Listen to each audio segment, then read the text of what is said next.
नमस्कार बच्चों, आज हम हमारे 7th क्लास के विज्ञान की वर्कशीट नंबर 18 करेंगे, जिसमें हम पाचन के बारे में जानेंगे।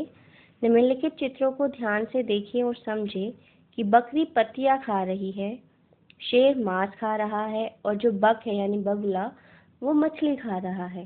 तो यहाँ से दो क्वेश्चन आते हैं बच्चे कि जो प्राणी यानी जंतु हैं उन्हें भोजन की आवश्यकता क्यों होती है, वो भोजन क्यों करते हैं। दूसरा ये कि जंतु अपना भोजन किस प्रकार प्राप्त करते हैं, उन्हें अपना जो भोजन है, खाना है, कहाँ से मिलता है। प्राणी अपना भोजन प्रत्यक्ष और परोक्ष रूप से पौधों से प्राप्त करते हैं, यानी जो इंसान प्राणी है, जंतु हैं या इंसान है, वो सीधे सीधे हम खाने के लिए पौधों पर निर्भर करते हैं।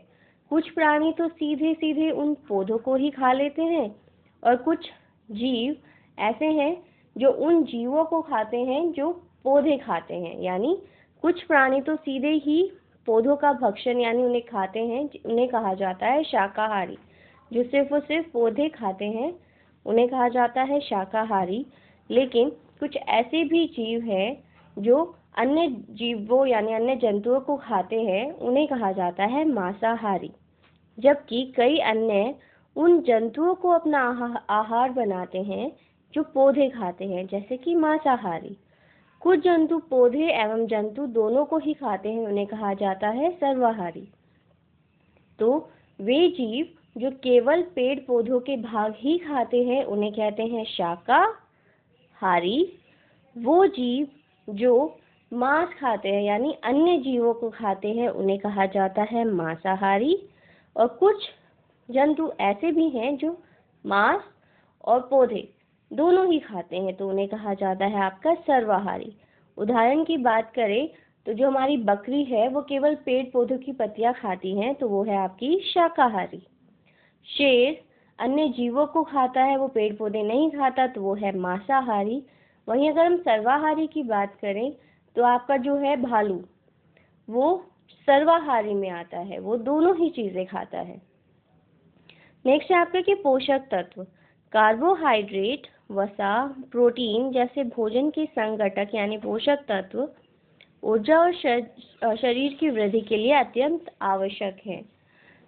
ये पोषक तत्व आपको आपके भोजन से मिलते हैं, परंतु भोजन के ये संघटक जैसे कार्बोहाइड्रेट बहुत ही जटिल पदार्थ हैं। अनेक जंतु इन जटिल पदार्थों का उपयोग सीधे इसी रूप में नहीं कर सकते, इसलिए इन्हें सरल पदार्थों में विखंडन आवश्यक होता है, यानी इनको सरल पदार्थों में तोड़ना पड़ता है। ये जो सरल पदार्थों में टूटना है इसी को कहा जाता है आपका पाचन। मानव सहित सभी जीवों को वृद्धि करने और शरीर को स्वस्थ एवं गतिशील बनाए रखने के लिए खाद्य पदार्थ की आवश्यकता होती है। प्राणियों के पोषण में पोषक तत्वों की आवश्यकता आहार के अंतर्ग्रहण यानी भोजन को ग्रहण करने की विधि और शरीर में इसके उपयोग की विधि सम्मिलित है। नेक्स्ट है आपका कि पाचन क्या होता है। तो जटिल खाद्य पदार्थों को सरल पदार्थों में टूटने की जो प्रक्रिया है उसी को कहा जाता है पाचन। हमारे वर्कशीट में जो क्वेश्चंस दिए गए हैं, पहला क्वेश्चन है कि 3 जीवों के नाम लिखे जो पौधे खाते हैं। तो ये वाला क्वेश्चन आप लिखेंगे। किन्हीं भी 3 जीवों के नाम आपको लिखने हैं जो सिर्फ और सिर्फ पेड़ पौधे खाते हैं। क्वेश्चन नंबर 2 कहता है कि डैश तथा वसा का उपयोग ऊर्जा। तो हमें ऊर्जा 2 चीजों से मिलती है, पहला है कार्बोहाइड्रेट और दूसरा है वसा। तो इसमें लिखेंगे आप कार्बोहाइड्रेट। कार्बोहाइड्रेट। और प्रोटीन का उपयोग शरीर की किसके लिए किया जाता है, तो शरीर की वृद्धि के लिए किया जाता है आपके कार्बोहाइड्रेट का उपयोग। पाचन से आप क्या समझते हैं, तो ये आपकी पाचन की परिभाषा बोल लीजिए, यहाँ पे है। तो आंसर नंबर 3 में आप ये लिखेंगे।